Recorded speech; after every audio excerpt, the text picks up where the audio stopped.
अस्सलामुअलैकुम वरहमतुल्लाहि वबरकातुहू। मैं हूँ अलाउद्दीन रिजवी।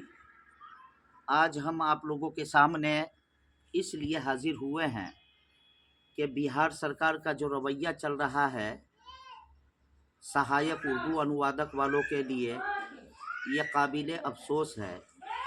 एक तरफ बिहार में नौकरी की भरमार चल रही है, पूरे हिंदुस्तान में तहलका मचा हुआ है कि बिहार सरकार सरकारी महकमे में काफ़ी तेज़ी के साथ बहाली कर रही है, और दूसरी तरफ बिहार सरकार जो मुस्तहिकीन हैं, जिन लोगों ने पीटी और मेंस निकाल लिया, काउंसलिंग भी करवा लिया, वो कामयाब उम्मीदवार आज नियुक्ति पत्र के लिए दर बदर की ठोकर खा रहे हैं। आज सहायक उर्दू अनुवादक के बहुत सारे मुतहर्रिक और फ़ाल लीडर पटना में कभी ये ऑफिस कभी वो ऑफिस, जब वो उस ऑफिस में जाते हैं तो दूसरी ऑफिस वाला कहता है कि उस ऑफिस में कागज़ है, और जब दूसरी ऑफिस में जाते हैं तो तीसरी ऑफिस की निशानदेही की जाती है कि आपकी फ़ाइल वहाँ रखी हुई है। ये सब आँख मिचौली का खेल जो बिहार सरकार की तरफ से चल रही है, ये काबिल अफसोस है।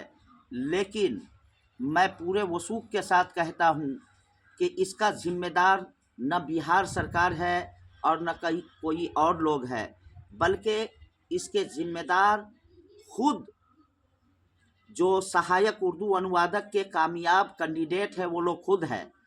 बार बार अरशद और आफ्ताब ने आवाज़ दिया कि पटना आइए, पटना आइए। जब जब बुलाया गया तो 30-40 अपराध ही वहाँ पहुँच पाए।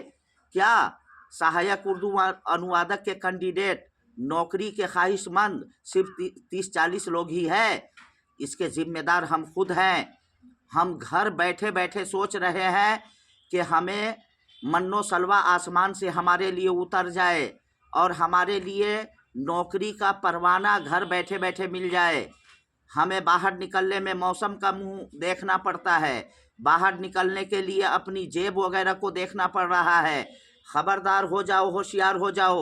ये मेरे जले हुए दिल की आवाज़ है जो आज मैं आप लोगों के सामने पेश कर रहा हूँ।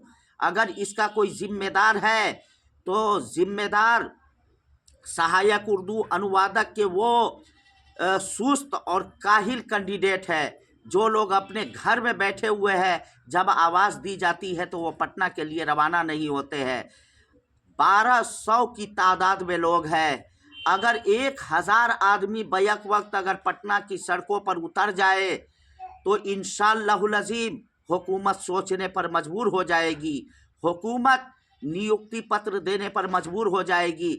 लेकिन हम सोच रहे हैं कि अरशद, आफ्ताब, रमज़ान वगैरह वगैरह जो है, ये लोग तो काम कर ही रहा है, हमारा बदला भी काम हो जाएगा।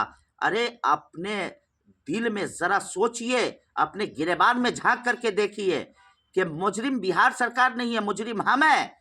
हमको जब बुलाया जाता है, अरे अरशद और आफ्ताब, क्या 25 पोस्ट पर उन लोगों की बहाली होगी? जिस तरीके से एक सीट के मुस्तहिक हम हैं, आप हैं, उसी तरीके से एक सीट का वो मुस्तहिक है ना। लेकिन अफसोस के साथ कहना पड़ रहा है कि व्हाट्सएप ग्रुप अगर खोल दिया जाए तो किल बिल किल बिल किल बिल किल बिल करना शुरू कर देते हैं। सब अपनी अपनी राय देना शुरू कर देंगे। सब 2-4 हरूफ लिख करके या रिकॉर्डिंग डाल करके अपनी हाजिरी को साबित कर देते हैं। लेकिन जब पटना जाने का नंबर आए तो किसी की नानी मरती है, किसी की दादी मरती है, किसी को कुछ होता है, किसी को कुछ होता है। ऐ लोगों सुनो, डॉक्टर इकबाल ने कहा था, कुव्वते फिक्र व अमल पहले फना होती है, फिर किसी कौम की शौकत पे जवाल आता है।